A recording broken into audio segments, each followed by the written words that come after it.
The infamous inspection day at FGC Idoani in 1982, etched vividly in the corridors of embarrassment. You don't want to miss my story. I remember that Saturday morning. The Harmattan morning inspection with nostalgia. Hello, my name is ENA. Yes, it's the same ENA in the Zombie Lake Adventures video. Picture this. A Saturday morning, crisp and cold with the weight of anticipation. It was the final inspection of the first term, and I, a fresh-faced Class 1 student, found myself in a wardrobe debacle.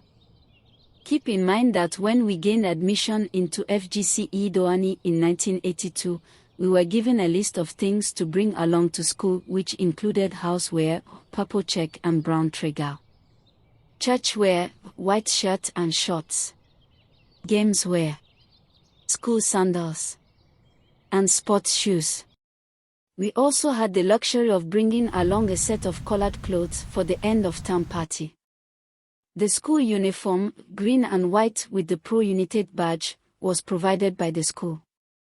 My dad, in his foresight, decided that my school supplies should be extra big to last my entire 6-year stint. Uncle Sunday. Uncle Sunday the tailor gladly obliged, creating a wardrobe that seemed to defy the laws of fitting.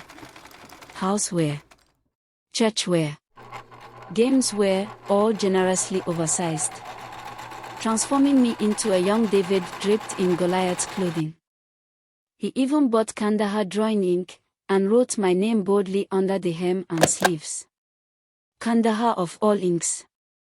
You needed to see me in my housewear when I was in Class 1. I be like David, we wear Goliath cloth. When I don't talk in shirt and belt up, my nika go come gather me for waist like sack of rice with them use rope tie. And so it happened on this cold Harmattan morning. I couldn't hide from this inspection. As a new student, who had lost virtually all of his belongings save for what I wore. No pants, no singlet, no belt. I would have done that. But I simply couldn't hide from this routine inspection. Now, the piece de resistance, my housewear. Imagine me standing beside my greenhouse room 3 bed, with classmates trying to make sense of my sartorial predicament. Well, because we were expected to stand beside our beds while the school principal goes round with his entourage. I thought it would be a breeze. As a smart guy, I wore my oversized Awambu uniform, and in my desperation to keep my oversized shorts from succumbing to gravity, held them in place by putting my hands in both pockets and dragging it up to my chest level. Since my belt had been tapped and I had none to borrow. The inspection train, led by the inspiring Mr. Adejan Siso Bebetunde, my housemaster, and the iconic principal, Mr. Michael Afolabi Omotade, began its journey through the rooms.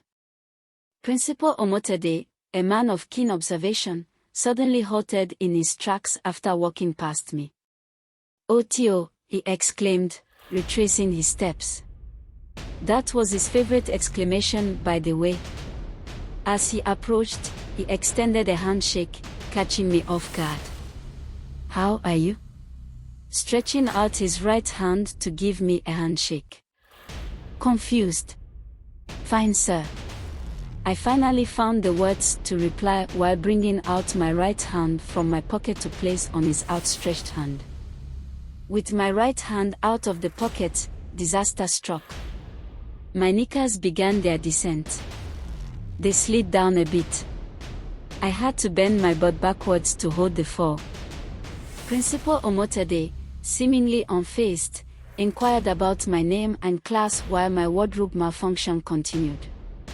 "What's your name and what class are you?" "ENA." "ENA, sir." I stuttered. "My name is ENA," I responded while still stuttering. "I am in Class 1A. While still holding my right hand, he asked, "Is this uniform yours?" "Yes, sir," I replied. Then came the moment of truth with no escape. Stretching out his left hand, he asked to see what was in my left pocket. "Can I see what is in your pocket?" I had no choice than to give him my left hand too.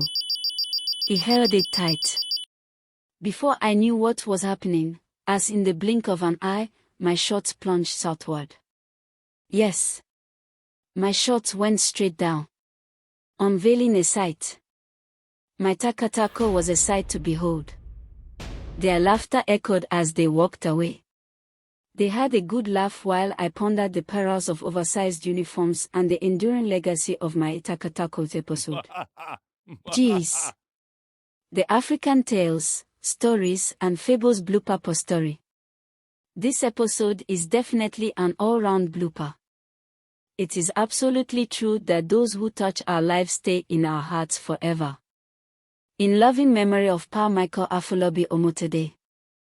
The iconic founding principal, FGC Idoani. The greatest principal of all time. He was the person everyone could count on. He was strong and resilient, even when he faced a lot of tough moments. Whenever he walked into a room, he brought happiness and hope along with him. May his soul rest in peace. Amen. African Tales, Stories and Fables.